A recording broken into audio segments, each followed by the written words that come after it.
Imagine a world not 10,000 years ago, but in our present. A world where the great woolly mammoths, those shaggy, colossal giants of the Ice Age, didn't vanish from the face of the earth, but found a way to not only survive, but to thrive alongside us. We often think of our history as a story of progress, of moving from the Stone Age to the modern era, fueled by the warmth of a changing climate and the absence of a truly formidable land animal. But what if those giants were still here? What if we had to share our world with a creature so large, so powerful, and so terrifyingly intelligent that its very existence has shaped the course of human history? The extinction of the megafauna is a pivotal moment in our history, a time when our ancestors rose to the top of the food chain, but what if that was simply the beginning of a different story? A story of a shared world and a new kind of humanity. In our history, the great mammoths vanished from the face of the earth, a victim of a changing climate and the relentless pressure of a new kind of hunter, us. But what if a subtle change in climate, or a more peaceful interaction with Homo sapiens, allowed them to persist?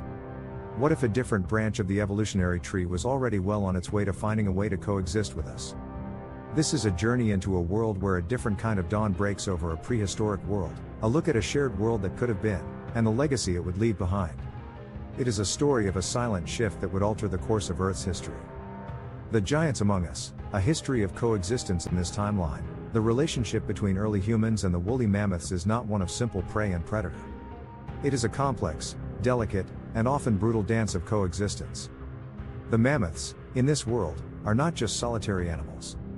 They are highly social, living in small, close-knit family groups with a deep reverence for their elders and a profound understanding of their local environment.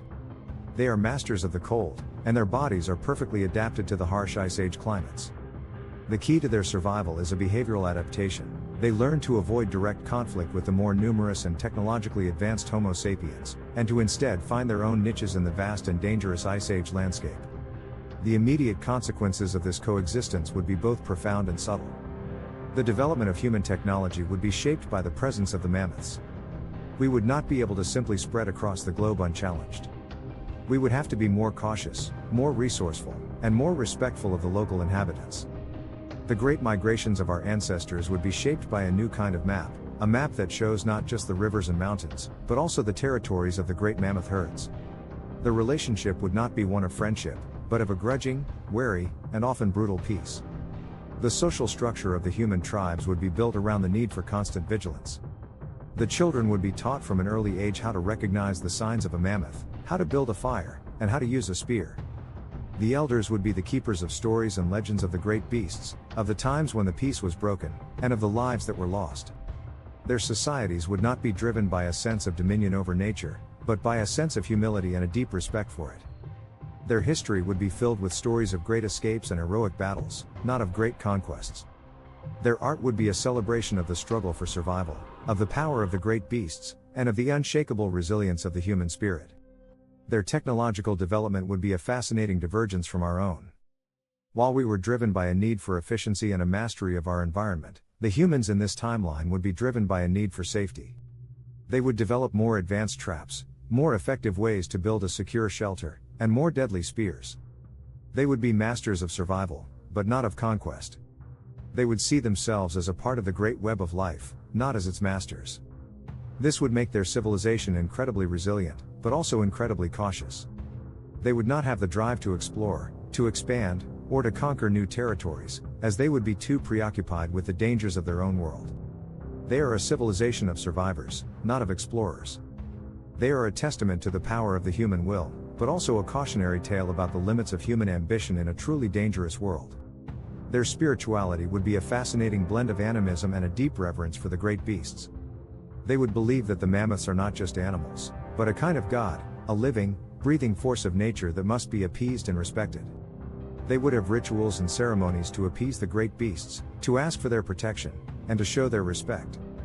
Their rituals would be a celebration of life, of the changing of the seasons, and of the great cycle of birth and death. They would see the world as a beautiful, intricate, and deeply spiritual place, and their goal would be to live in harmony with it, not to dominate it. This would make their society deeply peaceful, but also deeply isolated. They would have no concept of a threat that could not be outsmarted, outwitted, or outlasted. They are a species that believes that the mind is the greatest tool, and they would be blind to a threat that could only be defeated by a weapon. A different dawn, The legacy of a shared world. The greatest long-term consequence of this shared world would be a profound and dangerous sense of intellectual isolation. In our history, the extinction of the mammoths and other megafauna allowed for the rapid expansion of humanity. We were no longer competing with other apex predators, and we were free to spread across the globe, to develop agriculture, and to build the great civilizations of the ancient world. But in this timeline, the humans have a constant reminder that they are not alone. They have a constant rival that keeps them in their place, a constant threat that prevents them from becoming too confident, too arrogant, or too complacent.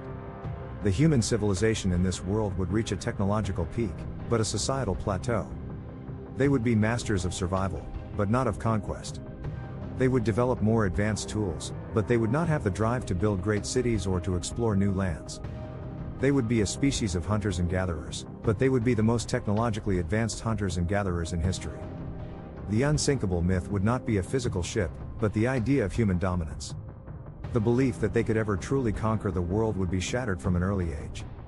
They would live in a world of profound intellectual and philosophical exploration, but they would do so without the crucial technological safeguards that were born from human struggle.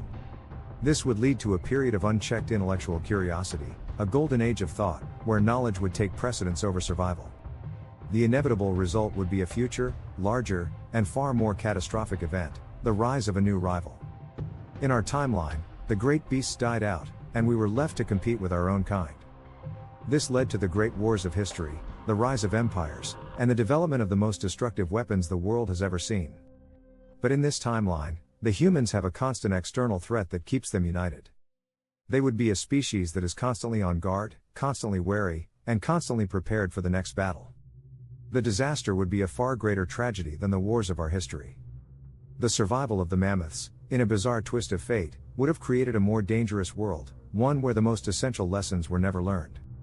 Their great intellectual legacy would be turned to ash in a single day. The world, in this timeline, would have a more tragic, more brutal lesson to learn, and the cost would be far higher. The fall of human civilization would be swift and total. The rise of a new rival, a species that is not afraid to use technology, to build, and to conquer, would plunge their world into an eternal war. The human tribes, who had built their civilization on the principle of harmony with nature, would be utterly helpless against a force of this magnitude. They would not have the technological means to survive, and their advanced philosophical understanding of the universe would not be able to save them. The end of their civilization would be a chilling reminder that no amount of intellectual progress can protect a species from a threat they are not prepared to face. The legacy of their civilization would be a world of silence, where a great and brilliant culture once stood, a haunting reminder of what could have been. The unsung heroes, the legacy of a shared world. The survival of the mammoths would have a profound and lasting impact on the lives of those on board. The world would not only be different for them, but because of them. The great human thinkers, poets, and artists would have lived on, their contributions to society shaping the course of human history in ways we can only imagine. The world would be a far more vibrant, and far more complex, place, with the contributions of these unsung heroes shaping every aspect of human life.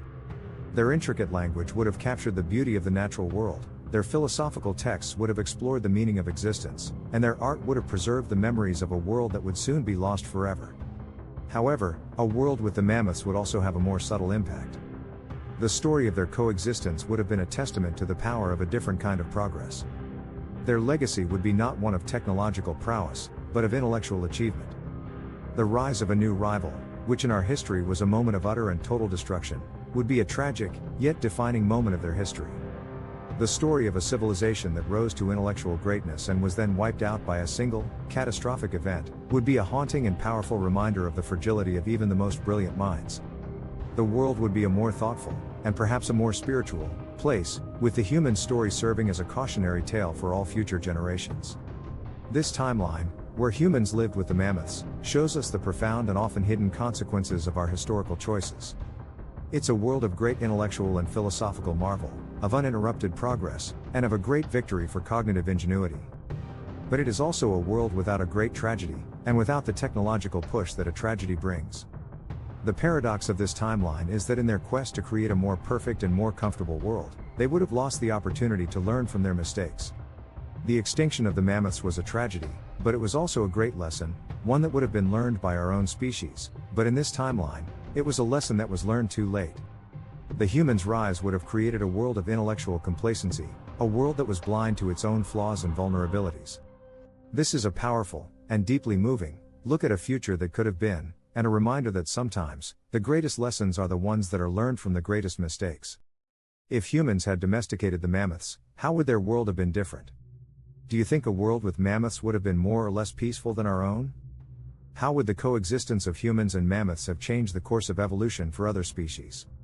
If you want to keep exploring the what-ifs and see how our world could be different, make sure to like this video, subscribe to Timeline Shift, and get ready for our next adventure.